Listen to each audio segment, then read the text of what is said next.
3, 2, 1, and we're live with the great and powerful Hubert Guy, master barber, and stand-up comic, and actor, and host of the Actor's Cut, and father. Good friend of yours. Exactly. Oh, my boy. Well, I was getting to that. We definitely solidified that when we ran into each other at that Met game that day. Awesome day. I was just talking about that earlier before the show. That was dope. Yeah. No, that's the preferred way to go to a Mets game is to run into one of your boys and then go burn one down. And get yelled at by your lady also. Where were you? Yeah, exactly. She's like, where were you? Yeah, I was like, we were getting beer. The line was long, man. It happens. Exactly. So what's been going on, man? I haven't seen you in mad long. I know, man. First of all, thank you for having me. Oh, absolutely. Dude, I've just been like working, man. Just grinding. I got a couple things coming up this year that I'm working on. Like you mentioned, I'm gonna get back into doing my stand-up comedy. So I'm excited about that, man. I got some funny-ass jokes that I want people to hear, some good stories, some storylines and stuff like that. Absolutely. Besides that, I'm still, I'm getting my acting back on. I got a partner play coming up, with Dara Bragg and Koya Bragg. So I'm excited about that coming up. And just out here, man. I got the Suited for Success Volume 2 book coming up. That's right, I saw that. That's awesome. Yeah, I just finished writing my own kid's book. I'm just working, man. Hustling. I'm out here working, man. Still working on TV and film. Doing hair. Exactly. You know what I'm saying? Doing short films and stuff like that. So everything I can get my hands in, that I love to do, I'm doing it. You know what I thought was really cool? I'm gonna get back to everything that you just said, but the one thing that you did last year where they had that new era shoot with the hats. Yeah. You were like cutting the MVP of the league, Christian Yelich. And I went crazy when I saw that because I was on his page. I wasn't even on yours. And he was like, shout out Master Barber Hubert Guy. I was like, that was dope. No way. that was actually a fun commercial because I also cut Justin Turner from the Dodgers. Yeah. The young kid from Francisco Lindor. Hell yeah, from Cleveland. Cleveland, exactly. Ronald Acuna Jr. From the Braves. Exactly. But everybody was in there. Jose Altuve was there. That's amazing. Steve Pearce was there. And dude, everybody was like mad cool. Chill. It was crazy. It was crazy. His Christian's parents was there, and we were just chopping it up, man. It's just a blessing to be able to be, in this position and, to be able to do what I'm doing and, have fun and get paid for it, man. And that was a dope commercial shoot there. Yeah, man. I was hyped because I'm a huge baseball fan, and to know that they got, the man himself in there serving up the cuts for everybody. I mean, that was dope. Yeah. And I enjoyed it. I mean, that just another, notch on the huge resume of yours. Keep knocking them down. Exactly, but that was just something that stood out to me because again, we have that we ran into each other at the baseball game connection, and then I see you out there doing that. I was like, man, this guy he's killing it out here. But yeah, no, I mean beyond that, like you were saying, you just wrote that chapter in the book. Yeah. So shout out to my man PK Kersey. Your camera's over here, so anytime you want to give a shout out. Shout out to my man PK Kersey. We're getting ready to release Suited for Success Volume 2. Volume 1 was a big seller. I didn't get a chance to be a part of Volume 1, but, God works in mysterious ways and things happen, and, just so much more has transpired, from that volume to this that I was able to be in this volume. So basically what the book is about, it has 25 to 30 inspirational stories, young black entrepreneurs, older black entrepreneurs, all men, basically telling our story about, how we came up and where we are today, and just, how just instilling motivation and inspiration, to this younger generation that's, Absolutely. That's looking up. Because, I mean, even though you still make it to a plateau, man, you still gotta, maintain, you still have to progress. I never want to feel like, I've made it. You know, I always progression is my favorite word. So I'm gonna just continue to progress and showing these young people that listen, things may be hard, but you can turn it around. You can do it. Exactly. So it's a great book.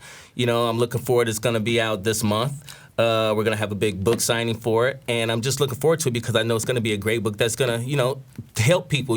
They'll read something inspirational, and it's always a connection because it's always somebody that we kind of relate to, through a book, through a song, through a movie of some sorts that they're going through the same thing that we've been through. Exactly. And you like I tell people, you have to understand. You're not the only one going through that. You know what I'm saying? It's more people going through that at the same time that you are. So, never feel alone and never feel like, you can't, get out of a rut. You know what I'm saying? Or that you can't ask for help because, we have this mental health issue now, man, and that's real serious. 100%. So, it's good to be able to talk to someone, and it's good to be able to have someone listen to you. Most importantly. Absolutely. You know what I'm saying? So that's what we're just, conveying, with this book, just you can be successful whoever you are, wherever you are, it doesn't, matter the color of your skin, your race, your sex, your sexual orientation or whatever, you can, everybody can make it. It's enough here on this planet for everybody. Exactly. You know what? Why should there be competition when, everyone can make it, like you were just saying. Right. And sometimes people need that extra motivation and kicking the behind from someone like you who's very outspoken and has a lot of good insight on ways to get through things, ways to succeed. I mean, you have your hands in a million different things. So I mean, who's better to hear it from than someone like you who's constantly grinding and it just seems like with the type of way you carry yourself, a lot of people, tend to gravitate towards you in that sense. You're a leader, and like you said, it doesn't matter who you are. Anyone can really get something out of that. And I was just thinking, on a side note, I just wanted to give a shout out that it's Black History Month. It's the third day, and just a shout out for that. I do a lot of shout outs during the podcast, so dude, anything you want to shout out, definitely. But it's all good. I just thought that was worth mentioning. Right. And well, and another thing too to tag on that as well is people have this information sometimes and don't want to share it. Oh, absolutely. It's like some people are scared that you're going to surpass them or whatever. But I'm like, you put that energy in yourself. Don't worry about the next person. Like me, I don't have any issues with giving anybody any type of information, helping anybody out with anything. I was just working on set today, right. And it was a new barber on set with me, and we were actually doing a barbering scene. And I suggested to the people, listen, you need to use him because he fits into the, you know what I'm saying? Yeah. Like, who's gonna do that? Exactly. You know what I'm saying? So it's like you gotta want to be able to, you gotta want to share that knowledge. And when you want to share knowledge, you always gonna acquire more knowledge because you're gonna be meeting with more people and talking with more people, and they may have a question about something that you never thought of. You know what I'm saying? Absolutely. So yeah, man. So yeah, I'm a congratulator and a participator, not a hater. No, you know what absolutely. I'm saying? I love, I love to see people succeed. Exactly. I love it. You know what I'm saying? I just don't understand why a lot of people don't. Well, because exactly what you said, they're afraid that they're gonna be on the outs and they just got to keep stepping their game up too. You know what I'm saying? If you help other people will help you too. Right. I mean, like, don't be a selfish person. Right. You gotta.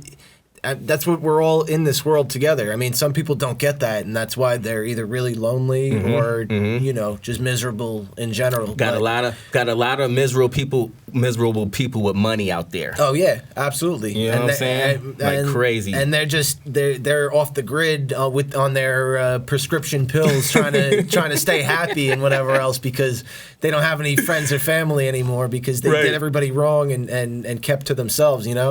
Right. But yeah, no, I mean, just in a general standpoint, it's just like you said, it's just good to give back and to share the wealth in that kind of the sense, I mean, I work here at this TV studio, and sure, I know more than the people that come in here that do their shows and whatever, but like, I'm never afraid to be like, yeah, this is how you do this, this is how you do that, because I want them to know, not because I don't want them to bother me anymore. I mean, maybe that doesn't hurt or anything, but that's not the main point. I want them to be able to do the show and like to be like, wow, this is awesome. I can do this for myself. Right. This is, right. I learned this here, and now I'm self-sufficient, you know? And like, and it's so funny that you say that because, you know, I've had guests on my show, you know, and, you know, I'll give them the tour of the whole studio and tell them, listen, this is free. Sign up for this. You know what I'm saying? Exactly. Like, you can do this. And one of my guests, my boy, I think it was my boy Joy, he was like, dang, man. He was like, people don't really be doing it. I'm like, dude, what do I got you know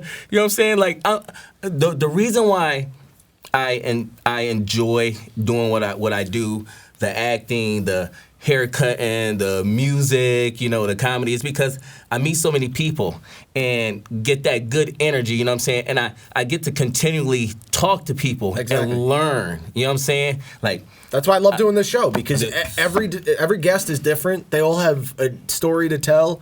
I learn things from them, and it's also, I feel like, even for the viewer that might be watching, you know, like, they're getting something out of it too, because A, they kind of feel included in the conversation, and B, you know, the guest might be, you know, spewing off some good information, you know, positive energy that maybe they need it that day, you know, and that makes me feel good to know that, like, everybody always needs some good positive energy. Exactly. You know what, man? This show maybe has my last name on it, but it ain't about me. It's about the guest. It's about the viewer. It's about, you know, giving people. I always say self-interest. It's always giving them the improvement to help themselves. Right. You know. Right. It's like a platform that you've created for people to come and showcase, talk about what they do, you know, elevate their game, you know what I'm saying? Exactly. But you know what? Because everyone has different interests, some people might not be interested in my buddy that's just the rapper that I have on all the time, which, I mean, he's a mad cool dude, and I don't know why you wouldn't enjoy his stuff, but, I mean, maybe people relate to you more, and I feel like, I mean, who doesn't meet you and have that immediate, like, all right, wow, like, this dude's mad cool. I feel like I could get along with him easily. You know, at least for me. I know everyone's kind of viewpoints are different. I haven't ran into too many people that didn't like me when we first met. If somebody didn't like me when we first met, they're probably just a hater. Absolutely. They're just a hater. I know, right? Because I'm giving off love all the time. You know what I'm saying? Exactly. So, but hey, it's all good. Listen. But there's people out there like that. That's the thing, you know? Everybody's not going to like you, and that's okay. Yeah. You know what I'm saying? Just like I have friends that they have friends that I'm not friends with, and I'm like, that's okay. Yeah. That's your friend. We don't have to be friends because you guys are friends. Like, you know, everybody is not for everybody, and everything is not for everybody. Yeah. So it is what it is. And I ain't mad at you for being friends with them, you know? Do your thing. Right. Like, we grown. Like, the first thing I always say is, dude, we're grown. You know, we're grown men, man. Let's act accordingly. Exactly. So yeah, man. And like, and like to tag on that as well. You know, one of the things that I do also is, you know, I do, you know, mentoring with the youth. And last year I had my barbering program in a high school that Coalition School for Social Change was a great school, and it got closed down, but it was a very good school. And just those guys in there, you know, just teaching them, you know, it started off as actually a mentoring class. That's how we started it off, as just, you know, coming in, we talking, you know, it's a group, you know, these young men in here, you know, it's kind of like a peer class.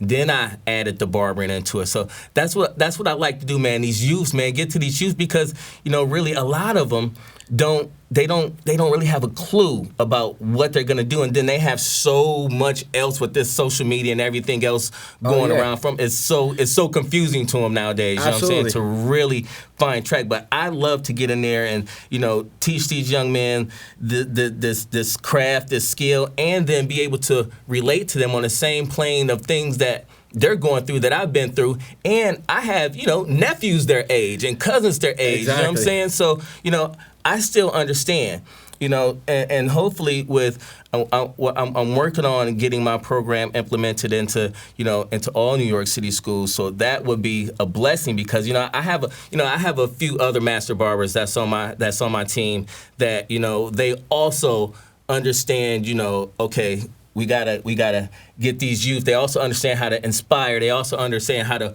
motivate. Right. They understand how to listen. You know, they're people that will help you. They're people that will inspire you. You know, even if it's just and I'm not even gonna say a regular teacher, because my 10th grade science teacher, Mr. Ives, dude, I used to just be amazed when he was doing science and all these things that, you know, that we used to do and talk about, and it wasn't like, he was just a science teacher. Exactly. You know what I'm saying? But, you know, you never know who will, you know, inspire you. You know, you never know who will motivate you or who you will motivate, even if you have, like, because, you know, a lot of people, they have, you know, they're not going and talking about a story that's good for them. They're talking about a hardship or something. But that's even motivation for people, too.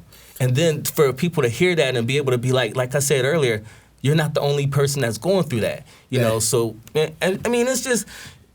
Youth in particular, though, man. I mean, I remember being a little kid, and you'd have every once in a while, like, these random, like, programs. I remember we had, like, the Harlem Globetrotters came into our school and, like, were, like, talking to us and, like, coming up to us, like, one by one, and we could all ask them a question or whatever.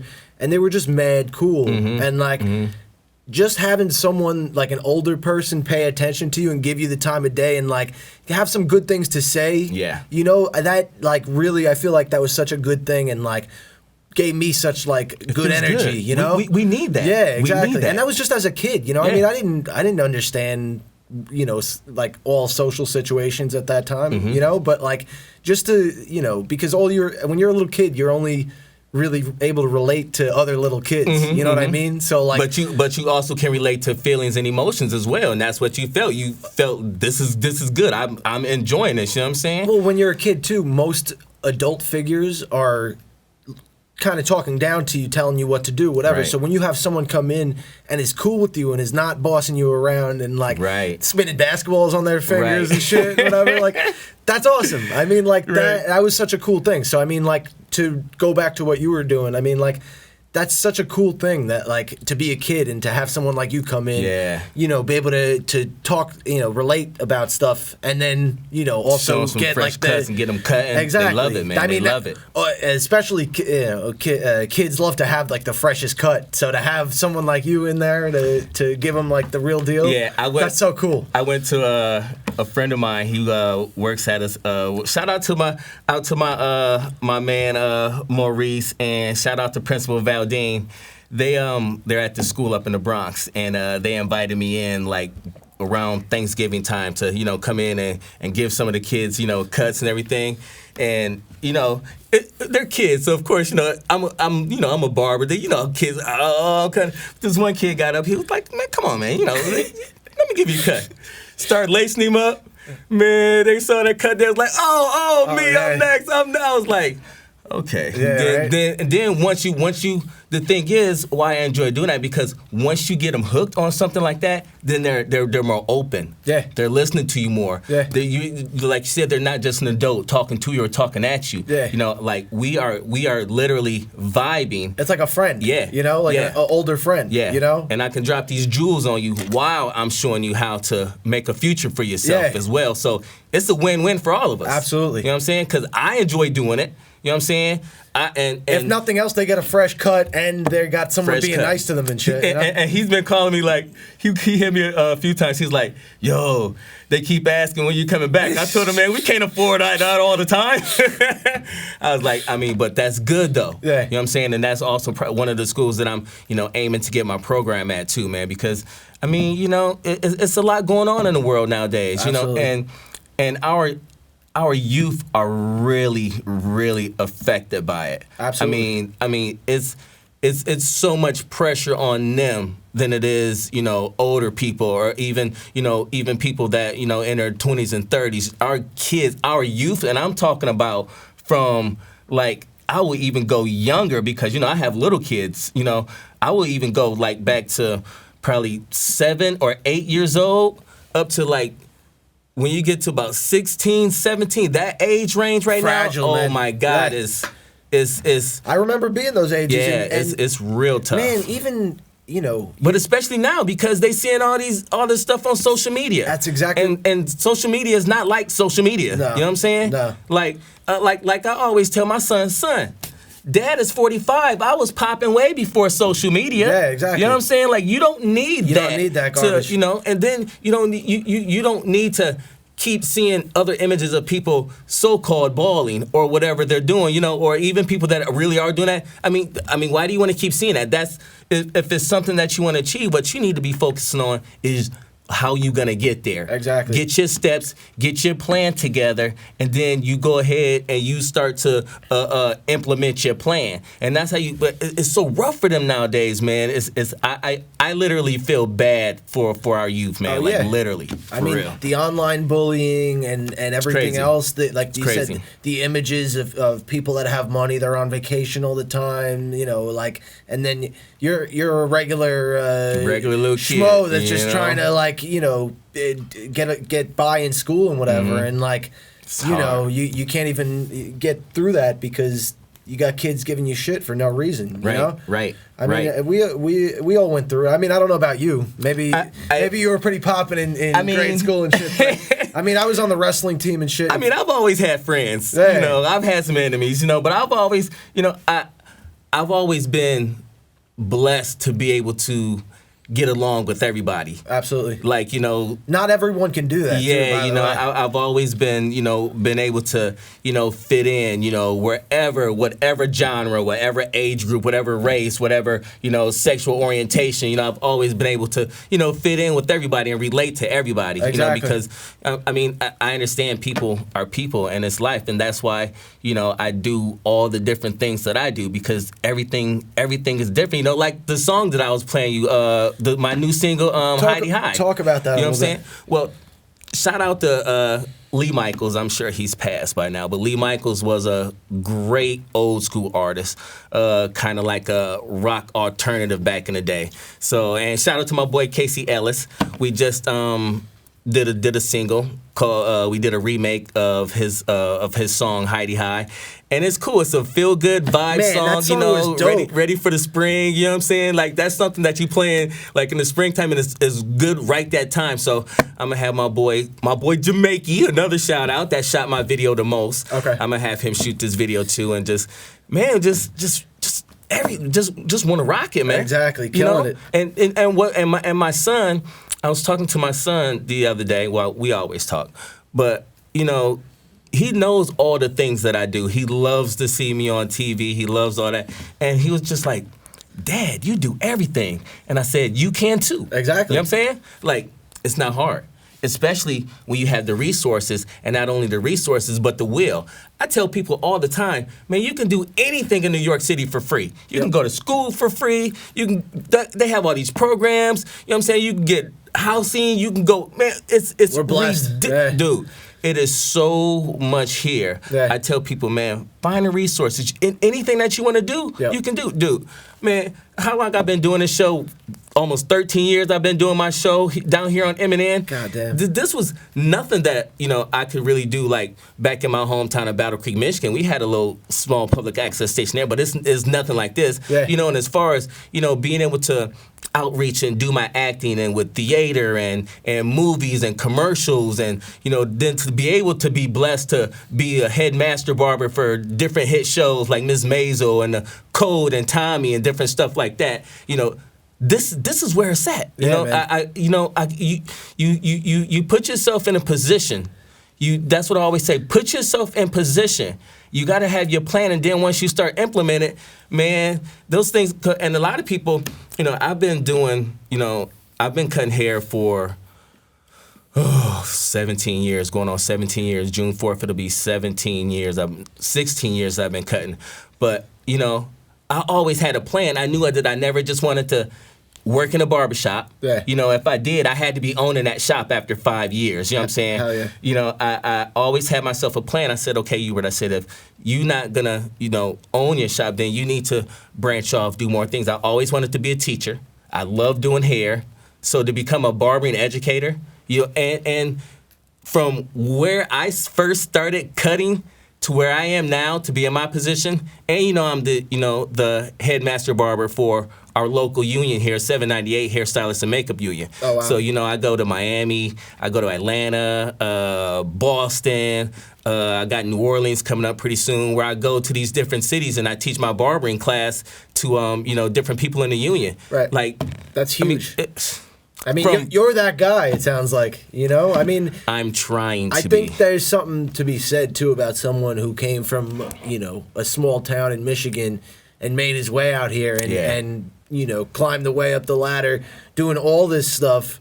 And, I mean, to be that guy, to be doing, like you said, Miss Maisel and Orange is the New Black. Orange is the New Black, I mean, I forgot I was acting in that. Shout out to Angela. Hell yeah. For getting me in that. That was very good. Yeah, dude, I mean, and see, the thing is, like I tell people all the time, coming from a small city, we didn't really have none of this. So to come here and to already be doing, because when I was home, I was rhyming. When I was back home, I actually had my first song on the radio when I was 15 years old, and I was actually gonna get signed by this guy named Dave Tezak. He had Hollywood Records up in Detroit, right. But my mom wouldn't let me sign. But I'm sure it was probably for the best, because I'm not at all upset with where I am now. Yeah, you know what I'm saying? I mean, everything happens for a reason, and even. And with me, I'm actually kind of glad that it's happening more in as I get older, because I'm wiser. Right. And I'm able to parlay to people, especially to the youth, or when we sit down and vibe, or when I'm in a business meeting or something, I know how to better conduct myself than when I was young. I was a wild dude, boy. Right. But and it's a blessing, like I said, to come from where I started from, cutting hair, to come from Battle Creek, Michigan.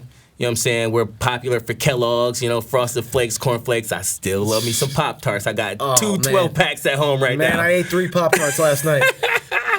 Dude, you got to try them frozen. Have you ever tried them frozen? They were frozen last night. That's the way I eat them. Either frozen or toasted. I can't eat them just raw. No, you gotta freeze them or toast them. Exactly.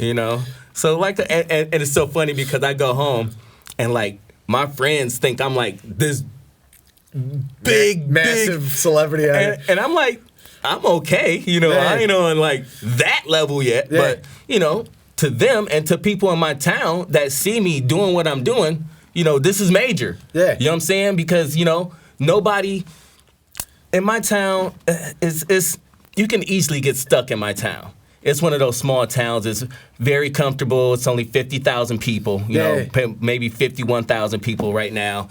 And it's very industrial. So, we have a lot of car factories there. We have other industrial factories that we do stuff. So you get one of those good jobs, making $17, $18 an hour in Battle Creek, Michigan. Yeah. You bring it home, $1,200 a week or something like that from working some overtime, and your rent on your house is only $450 because you're not, what I'm saying? You're not living in New York. You're not living in New York. You know what I'm saying? Shit's a lot cheaper. When I told my mom, when I first moved into my apartment, and I got it for $1,350. I told my mom, she was like, "Oh my God, that is so..." I said, "Ma, I'm practically stealing this shit." You know what I'm saying? Especially in Harlem, a 2-bedroom. I'm like, I'm practically stealing this. Exactly. I'm like, because you're not going to find that. And they've even redone some apartments in my building. There's a studio right across from me. Dude, this studio is starting at like $2,100. It is super small. Holy shit. Dude, it's crazy. But yeah, man, I'm glad to be here in New York. Yeah, no, you know what I'm saying? But these New York prices, they are crazy. Like, dude, man, even when I was living in Atlanta, because I lived in Atlanta for 10 years before I moved up here. Dude, the last place I had down there, I had the huge side to a duplex house, the front yard, the backyard. I had a walk-in basement. I had 2 bathrooms in it. It was in 4 bedrooms, and then it had like a side rec room. Dude, I was paying $575 a month. What? Yes. What? That's what it's so. And then up here, it's you gotta. They charging you like for rent for an apartment for like if you have a room or something. Y'all, it's ridiculous these prices that's here, man. I'm in Astoria crazy. for my 2-bedroom. It's $2,500 a month. I mean, my current roommate is getting married, so he's moving out. So I have one of my boys moving in, but I was scared because I thought I was going to lose the place. I can't afford it by myself. Yeah. And even for a month or two, I mean, that's just too much, with Dude, all my other bills. It's a lot. I couldn't do it. It's a lot, but man. I've been out here now 3 years. I moved from my parents on Long Island, and I just wanted to get closer to the city. I ride the bike into the city every day, back home. Just to switch it up. You got to be economical here in New York. Oh, well, not only economical, but the exercise really keeps your mental health good, man. I mean, for me, when I don't work out, I'm crazy. Yeah. But I mean, I do it 5 days a week at least, if not maybe 6, some weeks 7. But I crave it when I don't do it, and I've been slacking. I haven't been to the gym in so long, and I need to go. You look like you hit the gym pretty often, or I mean, like you're in good shape naturally. I guess. Yeah, I can't help it. My mom and my dad, they got good DNA. They passed it down to me. Now I got it. I was gonna say something before.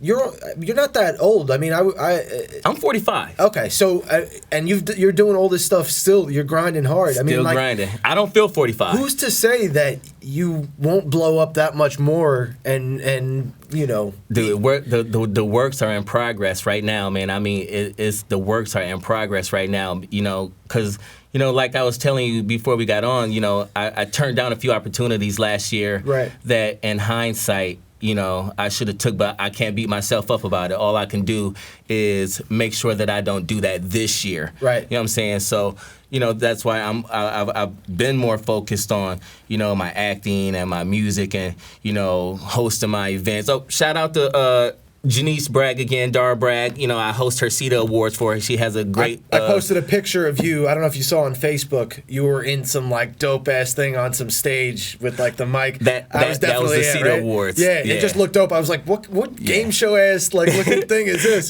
See? I mean, it looked like more of a runway type thing. Yeah, but it just it was a beautiful set. And I'm like, what is Hubert doing? I mean, I know you host a lot of things, but I had no idea what the actual thing was. Yeah. So what that is called the CETA Awards, Success in the Arts Awards. Oh, wow. And what it does, and it's actually a great event because what it does is it highlights the people that they're not major people, but they're up and coming directors, up and coming actors, you know what I'm saying, up and coming personalities that have a presence out there, but they just haven't made it yet. So I mean, it's great because it's good to be recognized. Yeah. It's good to have somebody recognize you for your work, for the work that you do. And it's been a lot of people that has been coming to the award shows. They've been great. And they give out some great awards: best film director, best movie, best actor, best actress. It's like a little Oscars. It's like a little independent Oscars, Success in the Arts Awards, and it's great. They've had it for the past 3 years, and I've hosted it for the past 3 years. So it's a good event. Another notch on the belt of awesome things that you're doing. I mean, I'm just knocking them down. That's what I'm trying to say too. The things that you are involved with are community building things. It doesn't sound like anything that you have your hands in. I mean, besides the thing that you need to do to make money, which is the sets, which are that's kind of your passion also. The fact that you're doing all these things on the side and every single one of them are community builder type things. That's what it's about, bro. That's huge. That's what it's about. Always giving back. And I mean, I'm sure people really see that and want to reciprocate. Oh, yeah. And I've actually gotten more people interested in doing stuff too. Because for one, when I first started cutting, I started cutting in Harlem, Levels Barbershop. Shout out to my mentor Kamal Nuru. Give him a shout out. When I first started cutting, like I said, I couldn't cut worth nothing, but I was also still growing. I was 28. Right. You know what I'm saying? So a lot of the kids that I was cutting when they were little, I still see them now. It's actually one that I still cut because I use them for my model, like when I teach my New York class, and just to see these kids come up and it's a few that you can't save everybody, but it's a few that I gave some advice to that they took it and ran with it and doing good. A lot of the apprentices that I had and when I was teaching at barbering school, a lot of the barbers that I've taught got their own shops, doing good or working at a good shop. You know what I'm saying? So so even just things that weren't like supposed to be community builders, where you're just cutting someone's hair, but you're shooting the shit and giving them good advice.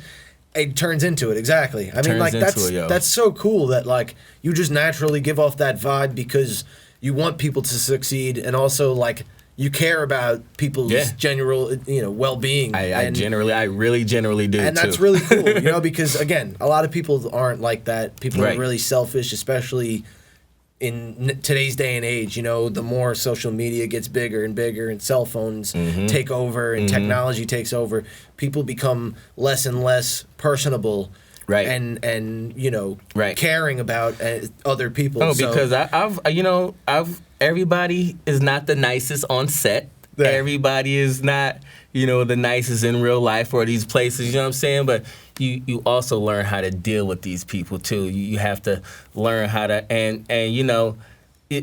my way of dealing with them is I give them no energy. Yeah. No energy. Yeah. You know what I'm saying? That shuts everything down. Yeah. You know what I'm saying?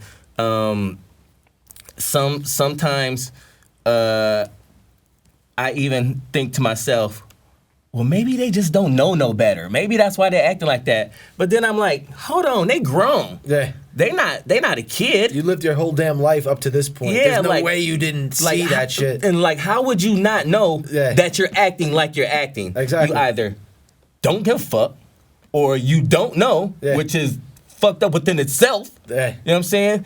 Or you just don't care. Ignorant. Yeah. I'm like, dude, you can't see how you're acting. Like, you can't see the type of energy that you're giving off, and you continually love to do that. Yeah. Dude, that's why you got to answer it with the same energy that they're giving you, essentially. You know what I mean? To. Like, that way they get the taste of, you want. I only like being around positive people. Exactly. You know what I'm saying? And shout out my boy Nehemiah Wallace. Philip Wallace Bespoke. He does all my custom clothing and everything. Young fly kid, 25, coming up in the game. Like, I enjoy talking. Me and him, we started off on a business relationship. Because I was doing my show, and he was, sponsoring me, with the clothing, and I, promo, the clothing, and have his show, the store on there for advertising, and over time, and you don't do this with everybody. Over time, we started kicking it. It became a personal relationship, right? And now, we're like real good friends, and we both have that same mindset. Of the drive of goals that we want to achieve. We're actually about to start doing some pop-up shops. We're going to start doing some pop-up shops together with the custom clothing, with the barbering. I know tons of artists that can come perform. I got people that's coming out with little liquor brands. I can have them there. So that's something. You gotta surround your creativity is huge. I mean, like, it's humongous to incorporate those things. 2 things that people love, or 3 things that people love: the getting some fresh clothes, getting a fresh cut, and live music. I mean, like, that's so cool. And liquor? Oh, well, I mean, that goes without saying. But you go to a normal barber shop by yourself. It could be, I mean, sometimes you're shooting with the shit with the guys or whatever, but like, it's not the same vibe as like when you got something like that going on. Yeah. I mean, how cool is New York too, that you can do things like that? Dude, where all these different pop-ups with different things and cool. I love pop-up shops. Ideas. I mean, like, I went to this Breaking Bad one that they had for a short period of time. Shit was dope. I mean, like, I don't know if you ever saw that show or not. Yeah, I love Breaking Bad. Shout out to my man Walter White. My man Jesse. Jesse Pinkman. That's right. Shout out Jesse Pinkman. No, but yeah, it was like a little like bar that they did in Brooklyn, and they like had like tents and shit set up with like beakers and whatever that you drank out of, and it was the coolest thing. That sounds fly. I mean, that sounds fly. Yeah, I mean, just like. Obviously that one's not as creative as the shit that you're doing, because it's just a ripoff of like, a movie. Right. I mean, not a movie, a TV show.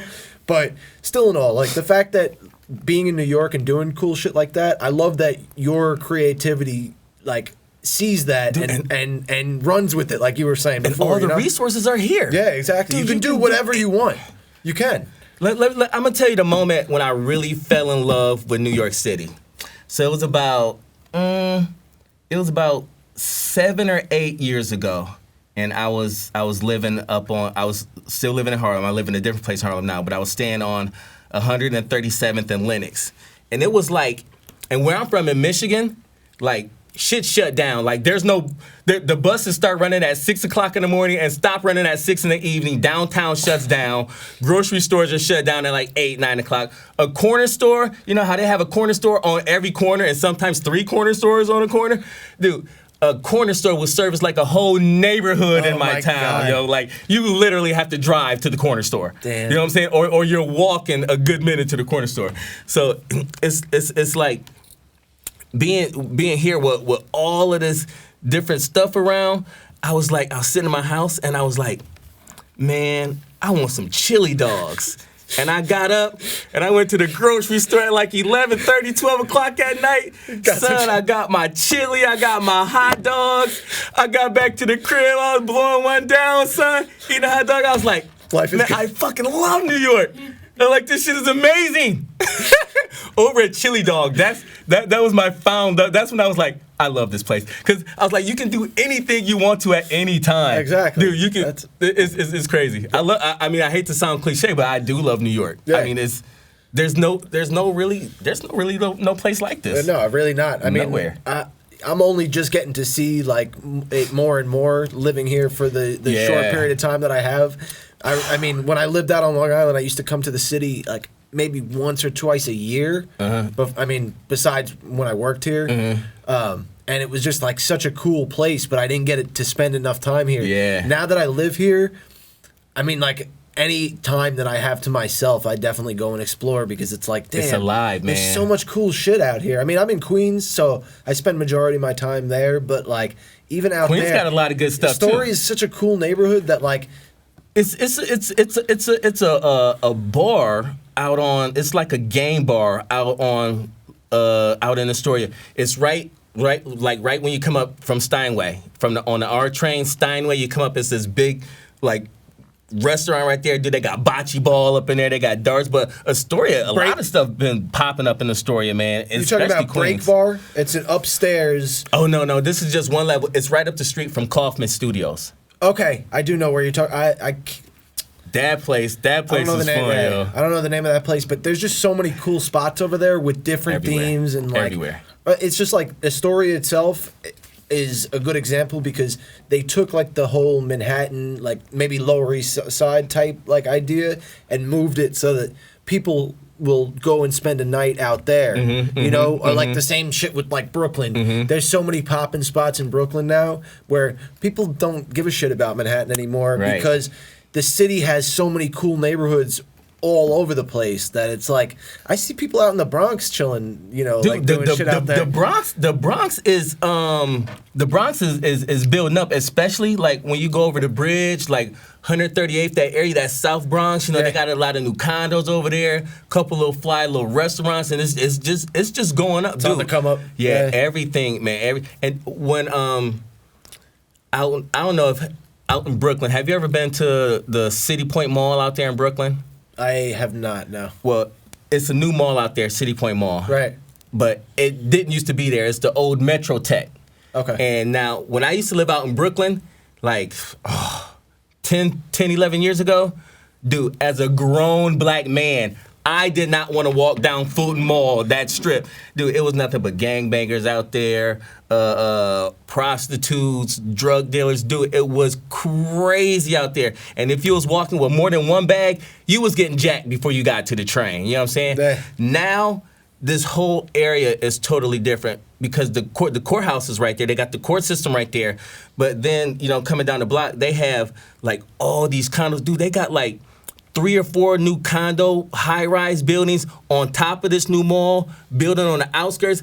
They just completed like a 40-something story condo building, and now like right across the street, they're building a 50. Dude, I have seen New York City from not being from New York, being here for the 17 years, 18 years I've been here.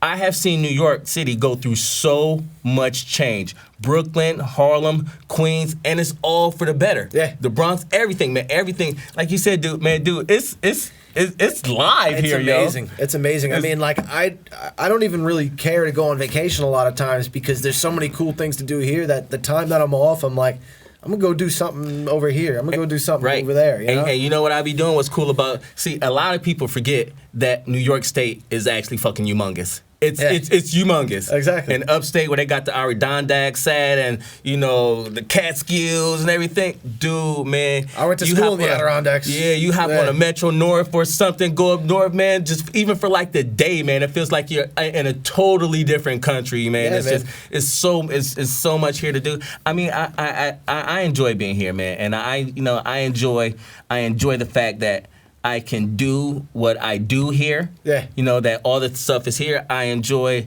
the fact that I continue to progress. I enjoy the fact that I continue to help other people progress. I enjoy life. Yeah, and man. I want other people to enjoy life too. You know what I'm saying? This shit can be fun if you make it. You know what I'm saying? Ain't no need to be mean. Ain't no need to be down. You know, sometimes like I said, I know mental health is an issue but we have so many resources for that. Yeah. You know, and it's really, you know, up to that person, man. You know, up to that person to be like, because I've been down like, you know, it always hasn't been easy for me living in New York City because I'm not from here. Yeah. I don't have any family here. Yeah. Well, except for my kids that I made. That's my only family.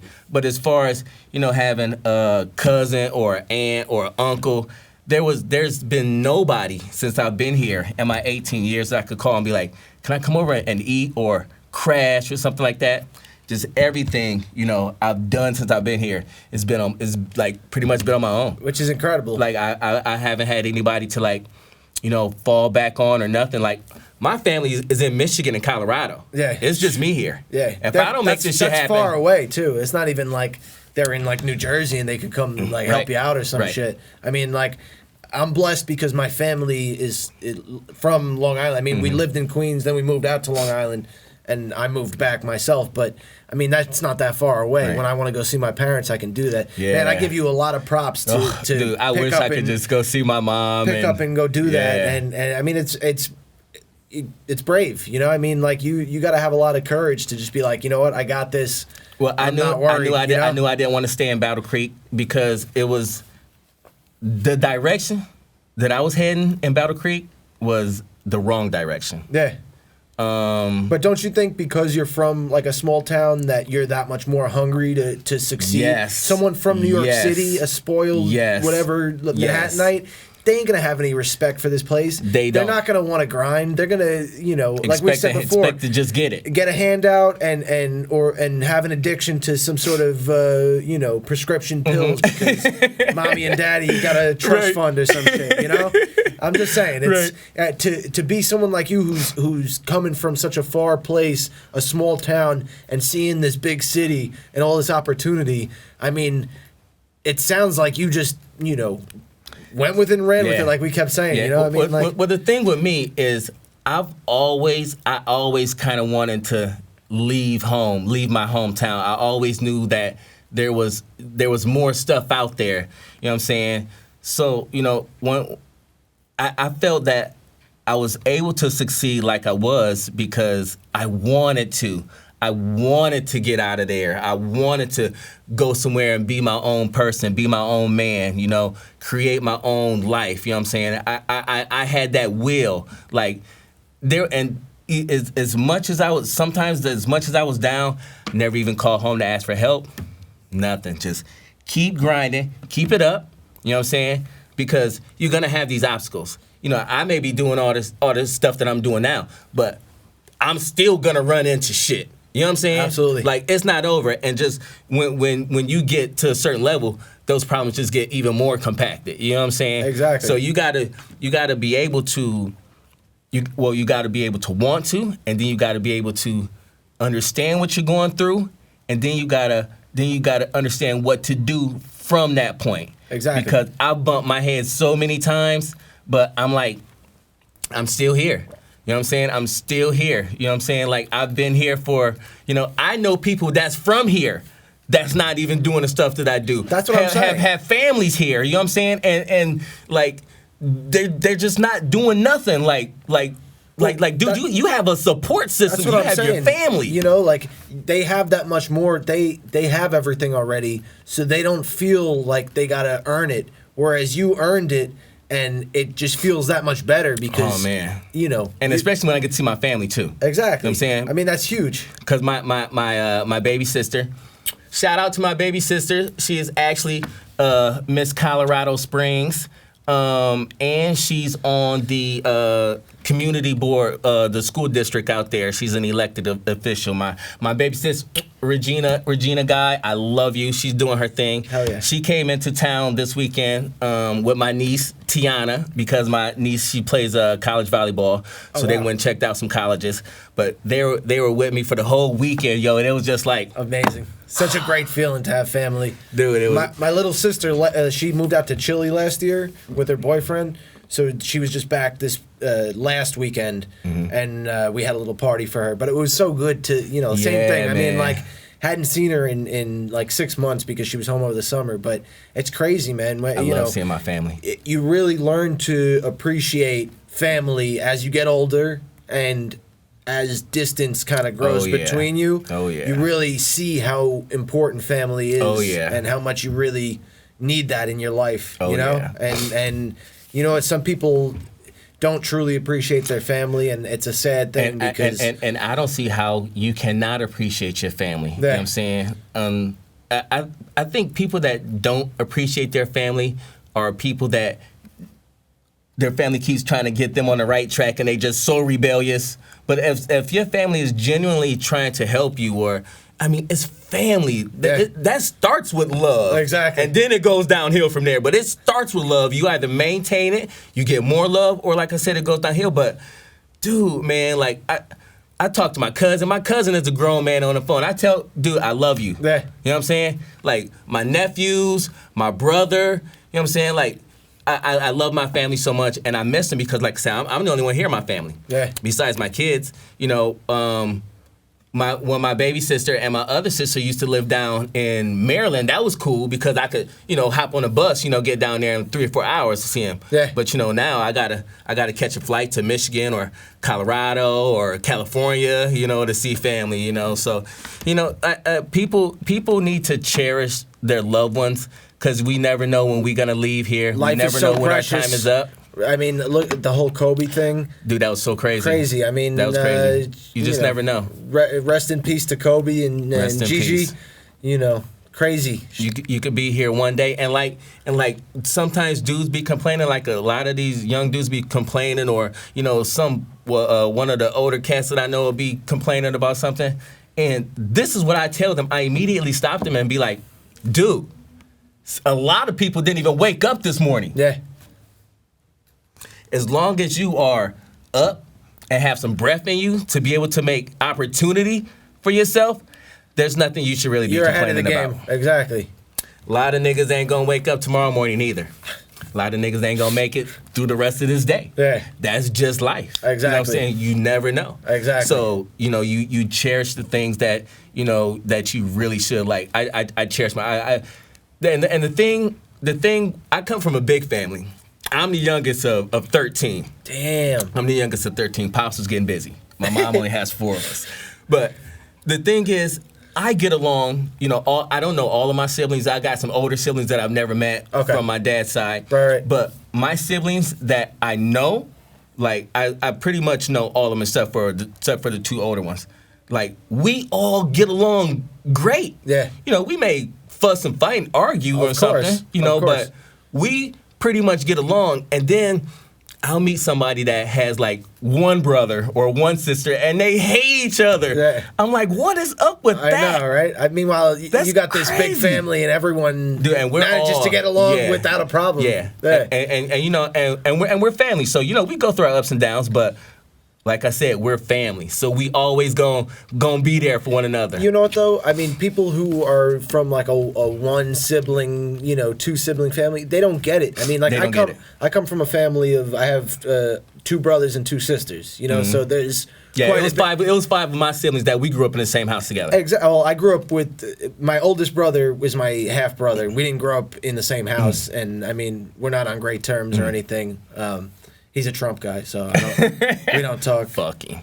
Yeah, that's exactly how I feel. But I always get my balls broken from my parents because they don't want to cut him out. But at the same point in time, it's like, listen, he ain't good to us, and right. I don't know why he still supports this piece of shit. I'm trying to be nice about it. But you know what? And that's just family, because family, man, they will. You could be the most fucked up person in the world, and somebody in your family will still be, come on, you can get out of it. They will just have your back. Exactly. As much as you continue to fuck up, as much as you continue to have a negative attitude or whatever, that's family, yo. Exactly. That's just family. Family, they gonna love you regardless. It's somebody in your family that's gonna love you regardless. Exactly. Even the worst criminal in the world, somebody in their family loved them. Yeah. You know what I'm saying? And just like you always, and mothers really love their kids because they sons be shooting up all kinds of stuff and right in front of people. And no, not my baby, no, not my baby didn't do that. Yes, your son did that. Talking about, I'm moving, they shooting around here. Well, it's your son doing all the goddamn shooting. Take him with you. But mothers, they love their kids because they will stand up for them in a minute. And like I said, man, family is family. Honestly, even though that's, like you were saying, rightfully so, because it's loyalty to family, and family stays real family stays loyal to real family. And you know what? We grown. We don't have to deal with anybody we don't want to. No, exactly. Just like I said, I got friends that they have friends that I'm not cool with their friends, and like it's okay. Exactly. I'm not gonna lose any sleep, and you shouldn't either. Exactly. You can't force something to happen. Yeah. If something is gonna happen, it's just gonna fucking happen. My thing too is it's like, listen, they ain't paying my rent. They ain't Nobody pays my rent. Nobody pays my child support. I don't give a shit. None of that. Until you start doing that for me, then you can have a say. Yeah. Shit. Then until then, don't say shit. Right. Exactly. But yeah, man. I mean, it's important not to judge people either. Right. Right. Obviously, in your own mind, you're gonna have thoughts and whatever. But those people that are out there vocalizing, I mean, I don't know if you were active on Facebook last night, but a lot of people had negative things to say about the halftime show of the Super Bowl. I didn't. Not because of the performance itself, but because the women that were performing were Spanish, and all these MAGA people were commenting how it was ridiculous that we didn't have an American on there performing at halftime. And it's like, what the hell are you complaining about? They put on an incredible show. Two smoking hot women that are in their 50s and they're still smoking hot, and they're having a great time up there. What the hell are you? I mean, you know what? Because this some is America. people just want to be miserable and just hate on shit. This is America. It's not all just white people anymore. Right. It's far from that. And and the thing besides that is, we stole the land from the Native Americans, so who are you complaining about? Right. They should be complaining anytime that we perform at halftime. And it's so funny because it's so funny because I be thinking, can anybody truly be racist? Because I think just about everybody loves sports and music. Yeah. It's going to be that song by that one person that's not in your race that you really like. Exactly. You know what I'm saying? Or that football team, you may be real racist, but Lamar Jackson may be your quarterback. You know what I'm saying? So are you like, I hate him, but I love him. Please win for us. No, I hope you lose. Like, it's so confusing. I know, right? Exactly. Like, how can you be on both sides of the fence? Right, right. You're lying to yourself. And you're just making a fool of yourself. Do one or the other. Yeah. Do one or the other. That's why I say there's no gray with me. It's either this or that. You know what I'm saying? Yeah. Because you can't be wishy-washy. You can't be flimsy. You can't. Oh, I'm for this day and then not for this day and then keep switching back and forth. It's just and I think the main point is people aren't better than people based on race or ethnicity or anything like that. Mm-hmm. It's based on knowledge and integrity and the way you go about handling yourself. And truth be, you know what I mean? Trump don't even care about these poor white people because they ain't got no money. He only cares about you if you have money. Exactly. You know what I'm saying? And what's sad is the poor white people will go ahead and vote for him anyway, thinking that he does have their best interest, where it's like, man, Well, hopefully some of them got smart when he moved a lot of those jobs out. When he said he was going to keep those jobs in those communities, coal in those mining states, jobs and they're all that shit. gone. Yeah, exactly. They were out like a light, you know? Taking health insurance away from people. Crazy. You know what I'm saying? Yeah. Like, did you see the latest thing too, where he put a ban on Nigerians completely from immigrating here? did he? Yeah. Let me see if I could pull that up really quick. That's, you know what? Malik had posted something on Facebook about that. And I was like, get out of here. I don't even doubt it. I mean, you know. I mean, you heard what he said. He can walk down Fifth Avenue and shoot somebody in the face and kill him, and he won't go to jail. The dude, he thinks he's untouchable.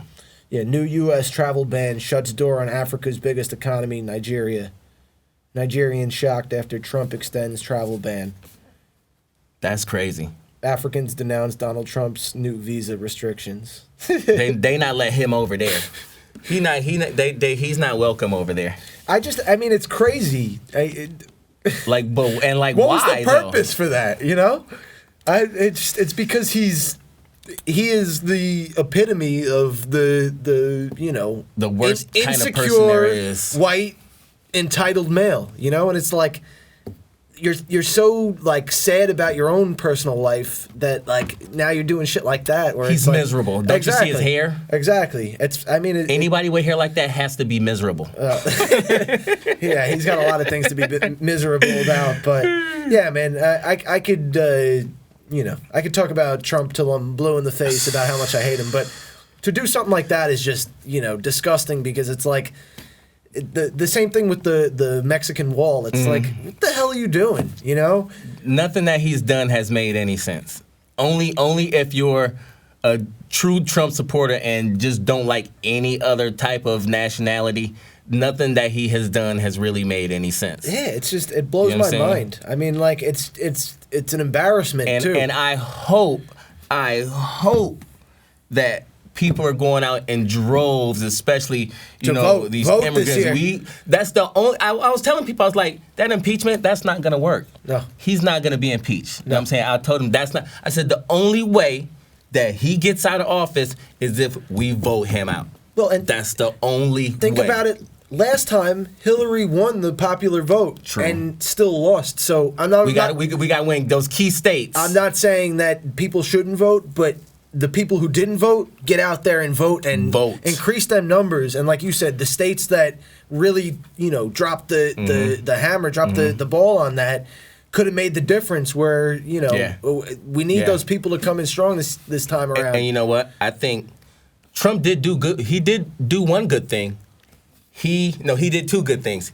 He had brought out all these races. People started showing their true colors and, got them out the way. And he united a lot of people too because we're all different races, different backgrounds, different ethnicities, sexual orientation. We're all joined together now because he's against damn near everybody. Oh no, it's amazing. So it's amazing. He really brought people together. There's unity in numbers and all the people that felt the negativity from him, which was such a large percentage. I don't know what the hell he thought he was doing, but he turned so much of the population against him, that it's like, man, I couldn't see you having a shot winning this again. I mean, I really hope not. And if he does, it's definitely rigged. Oh, absolutely. Definitely rigged. Absolutely. Because I like my man, like we was talking, I like my man Bloomberg. Yeah. I like Biden. Those are my two guys. But I like how you said, Bloomberg, he did New York right, I felt. He had that third term, and, man, things really was in order when he was in office. You know what I'm saying? Well, to go from him to de Blasio was like, man, de Blasio really. I know you're talking about the president right now, but no, man, they all go together. They're all lumped up in that one shit. De Blasio really shows you how well Bloomberg did in office. You know what I mean? Because de Blasio has done the bare minimum, if that. Dude, he keeps flip-flopping on education. Okay, I'm really big into my kids' school. Yeah. When my son was in public school, I was the PA president for the school. Now my kids are in charter school, but I'm still on the Family Leadership Council. You know what I'm saying? Yeah. So you're talking about the universal health care? Not universal kindergarten or whatever it's called? The kindergarten, right? and as far as the charter school issue, You know what I'm saying? That's right. You're not opening up spaces for more charter schools, and then you're putting charter schools in with public schools. Yeah. That's just like going to a public school. Exactly. You know what I'm saying? It's supposed to be a totally different. Dude, he can't get that issue right. Like, I mean, he, like you said, he showed exactly how good Bloomberg was. Exactly. Because, I mean, the MTA, you know what I'm saying? The MTA went back to being shit. It's a disaster. You know what I'm saying? Then now you just got Byford resigning again. He didn't want to be involved with that mess. And, you know, him and Cuomo always going back and forth, or Cuomo not allowing him to be able to do what he needs to do, you know, for the system. It's a lot. And politicians are key nowadays. The homelessness has gotten crazy again too. I mean, they said if $20 billion was spent annually on homelessness, that the crisis would be completely solved. Now, Trump just spent $2 trillion for military purposes instead. And, I mean, think about that. Do we really need to spend all that? He's looking at that as money. War is money. Yeah. You know what I'm saying? Not curing people or keeping the epidemic around, that's good. All money. That's in good interest. You know what I'm saying? Yeah. So 100%. I mean, they're not really going to do anything, you know, about that. You homeless, get a job, find some place to live, you know. And even if you go to a homeless shelter, it's hard to be able to stay into the homeless shelter because they go through all your background history everywhere you stayed, and they will call everybody to see if you are able to stay there. And you like, how can I stay there? I just know them, like, but they don't do. It's cold here, man. Yeah. It's cold. I've seen people in and out of the system. I've seen, like, how you putting a family out of a system, out of a shelter system, and they ain't got nowhere to go. Yeah, that's crazy. Where are they going? The street. They most of the time, people don't want people staying with them. You know what I'm saying? Yeah. Especially if they're in that condition, because now they're gonna take all this time to get this shit together, but you may have kids, you know what I'm saying? And yeah. People don't want that, so you can't just live with anybody, but they don't see it like that. They like, oh, you stayed there before, you can stay there again. Yeah. And they will make people leave the shelter system. But the shelter system and even the grown man shelter system, man, is dangerous. It's dangerous to be in those shelter homes. Yeah. Like the guy just stabbed up his girlfriend the other month in the homeless shelter. Wow. You know what I'm saying? And then, you know, I've heard stories, you know, when I've been at different mentoring things or different, you know, things, you know, with older people and them, telling their stories or talking with them about how people be getting attacked up in there and robbed. Like, it ain't safe. Yeah. You know what I'm saying? That's why people Plus, be like, I'm gonna just sleep on the street. Exactly. That people getting sexually assaulted in Dude, there. it's crazy. Yeah, it's crazy. And you know what? It's a lot of cover up that goes on in them shelters. A lot of those shelter systems aren't even like really up to code or par.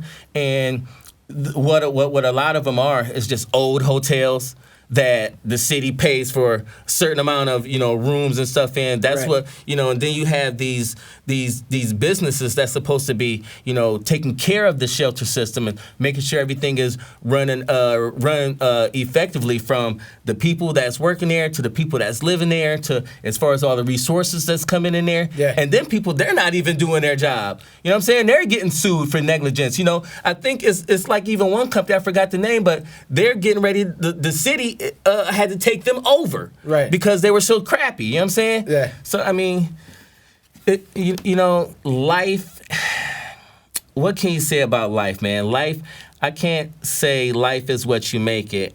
I can just only say life is, you know what I'm saying? Yeah. Because there's so many different obstacles, so many different things that you're going to have to deal with, if you got regardless of who you are. If you got a roof over your head and clothes on your back, be grateful, man. Be thankful, man. Yeah. Be thankful. And like, you know, like I was complaining about something that when I thought about it, I was like, dude, you are complaining about that? You know how many people would die to be in that position, and you're complaining about it?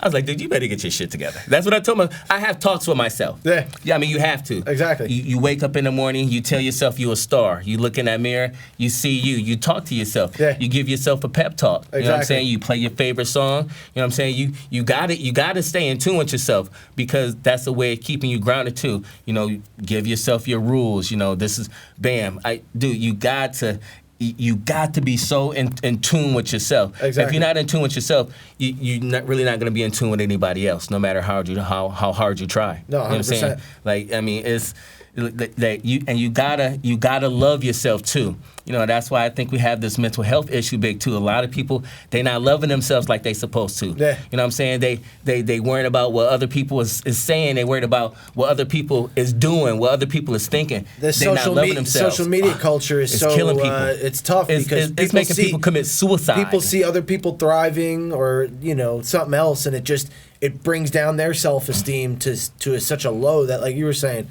people, you know, end up committing suicide. Everybody wants that instant gratification. Exactly. Everybody wants the prize, but they don't want to run the race. Exactly. You know what I'm saying? They don't want to run the race to get that prize. They just expect it. You know what I'm saying? Like, Yeah. nah, like you really have to love yourself. I love me. Yeah. Everybody that know me know I love me. It's apparent, though. You know what I'm saying? Yeah. I'm going to keep myself together. Exactly. You know what I'm saying? I'm going to keep my family together. You know what I'm saying? And I'm going to make sure that everything that I do is in a good manner. You know what I'm saying? You have to love yourself. If you don't, that's when you start thinking, that's when you start getting down. Like I said, that's when you start seeing other people doing stuff that, you know, that you wish you could do or wish you had. And you think, oh, man, I'm never going to be able to do this or get that. Or, you know, sometimes you may be stuck at a job that you don't like or whatever, man. It's just so much. But when you're down, I mean, how do you get yourself out of a you know, dude, you have situation like that? to. You have to. I've been there. You have to kick yourself in the ass. Yeah. And you got to think about the bigger picture. Do I want to continue to be like this for the rest of my life? Yeah. Like, I have a long life ahead of me. You know what I'm saying? I want that. I want it to be good. Exactly. You know what I'm saying? So, like I said, it's the will inside that person. They got to be like, all right, man, let's just shake this off, man. Let's just fuck it. Let's, you know, everybody got to start from ground zero unless you born to Jay-Z and Beyonce or born to Kanye. Everybody starts off from the grind. Yeah. You have to start off. Some people take off and go fast. You know, it's a lot of people way younger than me that's way more successful than me. I don't care. You know what I'm saying? That was their path. I'm on my path. I'm doing what I do. Everybody has their own life, their own situation that they're leading and living. You know what I'm saying? Everybody's path is different. You can have a goddamn identical twin and your shit is still different. Exactly. You know what I'm saying? And you got to have that. That's one of my favorite things to always remind myself is, man, you're on your own journey. You're on your pace. You, bro. Even just when I'm biking and someone bikes past me faster, I'm like, you'll get there. Mm-hmm. You know, get at it. It's you, get man. after it. You know. This is your life. If you want it, you can have it. You can have it, man. Go for it. You know. You got to. And like I said, if when you wake up in the morning, if you have breath, you have an opportunity to make something happen, make something positive happen. Exactly. You know what I'm saying? Everybody should wake up and think something positive, say something positive, be ready to get out in that day, like be ready to also not just to get good stuff, but also be ready to take on and tackle any adversity that may come your way. Absolutely. Because it ain't always gonna be sweet shit. Exactly. You know what I'm saying? You're gonna have your little periods where you're gonna be going through some shit. But you still gotta get up with that same demeanor, that same manner, and keep pushing. You know what I'm saying? Because when you don't, that's when we start to get our suicide rate high. That's when we have, people, going into depression, stuff like that, because they're not understanding. You gotta love yourself. You gotta want to, and everybody wants to. I've never met anybody that said I don't want anything, or I don't want nothing. Like I've never met. Everybody wants something. Exactly. It's about how hard you work for it, if you're gonna get it or not. Exactly. You know what I'm saying? And like I've been doing union work for years, but these last couple years, it just actually really speedballed for me. You know what I'm saying? Yeah. It really picked up. but I put the work in. Exactly. You know what I'm saying? I've been a master barber. I've been a barber for 16 years. Yeah. You know what I'm saying? But like I said, I couldn't cut then, and then I was still, working in the shop and finding my way and building up and started doing the things and learning more about my craft and expanding and just, networking with different people and getting little gigs here, a little union gig there, keeping my name out there, staying relevant.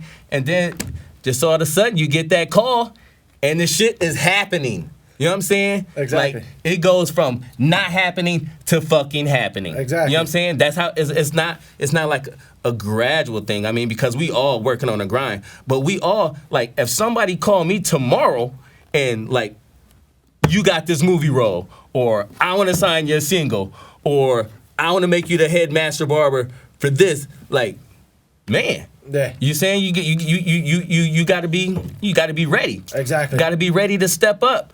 Get that challenge, you know what I'm saying, and handle it. I like my days to have a little adversity in them sometimes, you know what I'm saying? Because it also keeps you grounded, and it also keeps your mind rolling too, because it also keeps you solving problems. Yeah. Always having solutions. You always gotta, you always gotta have a resolution for something, because shit is gonna happen. You can't just let shit happen and never deal with it. You always have to deal with it some way. So and it doesn't even have to be, a big adverse thing, something small.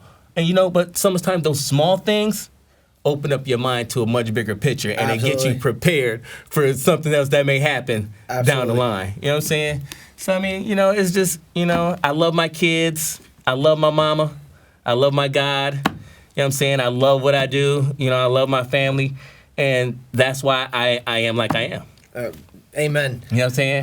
So Before we wrap up, I don't mean to just cut you off after no. that was you killed it, so I don't want to really even add any on to that, just because that was exactly how I feel too. Right. Before we close out, is there anything that you might have to, like, anything coming up or anything you want to say? I got, Suited for Success. That book is coming up soon, and you can follow me on my Instagram, HubertGuy_INC. I'll have everything posted there. I always post when something is coming up. You have a second Instagram too. And I have a second Instagram, Hubert Guy Master Barber. That one's just like for set, so people can like see haircuts and stuff. I mean, you can go to that one too. Anyway. Yeah. Check that out too. Like that one too. But yeah, follow me. You know what I'm saying? Like I said, Hubert Guy, HubertGuy_INC. And I'm just, I will always keep you up to date with everything that I got going on. Absolutely. It's a lot of stuff that I do that I don't post, because it just doesn't. I like to hit you with that nitty gritty shitty. Exactly. You know what I'm saying? Exactly. So yeah, just stay posted, and I'm just keep it coming for y'all, man. I'm gonna keep making it happen for y'all. Man, I definitely want to have you back on here soon, because that was awesome. Yeah. I like everything that you're doing.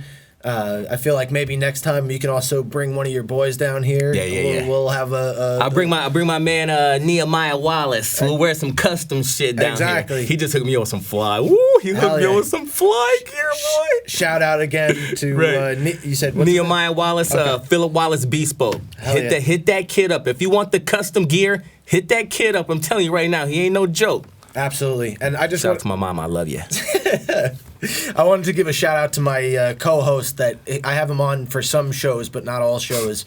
His name's Bearded Legend. He's a rapper, and this is his merch. And That's pretty fresh right there. I was wondering what that was. I've been meaning to mention this, but he gave it to me on our Christmas show as like the Christmas gift. Okay. And I told him I would rep it, and I just wanted to say my man's going to be touring in Russia in March. That's major. It's a huge major. deal. Him and his buddy, Who Am I? That's his name. Okay. And it's going to be really cool, and I'm definitely going to have him on again soon before he goes on tour.